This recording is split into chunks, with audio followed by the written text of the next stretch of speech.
ওই ঈদে গরু কুরবানি হয়েছে আর এই ঈদে বিএনপি কুরবানি হয়ে গেছে, বিএনপি টের পাচ্ছে না। সব প্রস্তুতি সম্পন্ন করা গেলে, মাথায় রেখেন এই শব্দটুকু, সব প্রস্তুতি সম্পন্ন করা গেলে 2026 সালে রমজান শুরু হওয়ার আগের সপ্তাহেও নির্বাচন আয়োজন করা যেতে পারে।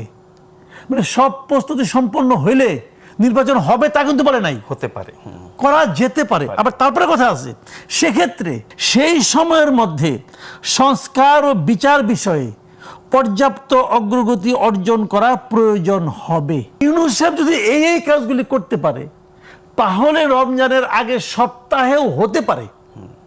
ইউনূস সাহেব যদি করতে না পারে, কিন্তু এই পুরো বিবৃতির যে ভাষা, এটা কি যৌথ বিবৃতি নাকি একপাক্ষিক বিবৃতি? এটা যৌথ বিবৃতি। যৌথ বিবৃতি বলা হচ্ছে, কিন্তু এর যে কন্টেন্ট, কেন ওই পাশে তো আমির হোসেন মাহমুদ চৌধুরী বসে আছিলেন, উনি বলছেন আমরা সম্পূর্ণ সন্তুষ্ট।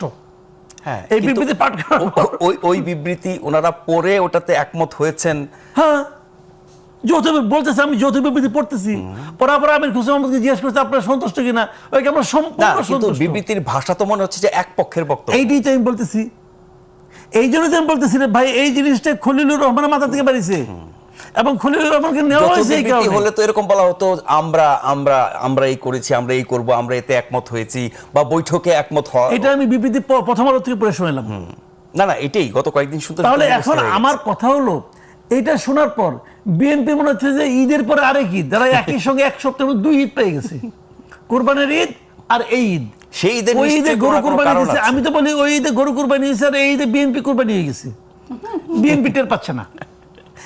বিএনপি মনে করছে খুশির, মানে আনন্দের লহর বয়ে যাচ্ছে বিএনপি।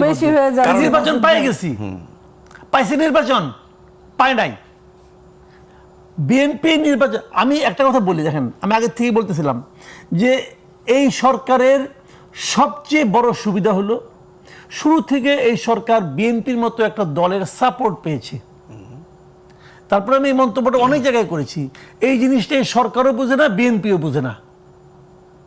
অর্থটা কি? বিএনপি যদি বুঝতো, বলতে বলি না আমরা, হাতির এত বড় দেহ, চোখটা ছোট ছোট, দেখেন না, হাতি যদি বুঝতো সে কত বড়, তাহলে সিংহ পশুরা যাওয়া হতো না, হাতি হইতো। হাতি বুঝে না, বিএনপি বুঝতে পারছে না তারা কত বড় দল, জনগণ তাদের সঙ্গে কি পরিমাণ আছে বিএনপি এখনো বুঝতে পারছে না। তো না পারার কারণে তারা মনে করতেছে ইউনূস সাহেব যদি নির্বাচন না দেয় তাহলে আমাদের কি হবে। তাও তো ইউনূস সাহেব ফেব্রুয়ারিতে রাজি হয়েছে, আনন্দের আর সীমা নাই, রাজি হয়েছে। এই যে কথাটা বললাম, কোথাও রাজি হয়েছে, বরঞ্চ উনি বলেছেন যে উনি এপ্রিলে ঘোষণা দিয়েছেন, এপ্রিলের ঘোষণা থেকে উনি সরেছেন, কোথাও বলেছেন? বলেন নাই ভাই। আমাদের আনিসুর কি আমির হোসেন মাহমুদ চৌধুরী সম্পূর্ণ সন্তুষ্ট হয়ে আসছেন তো।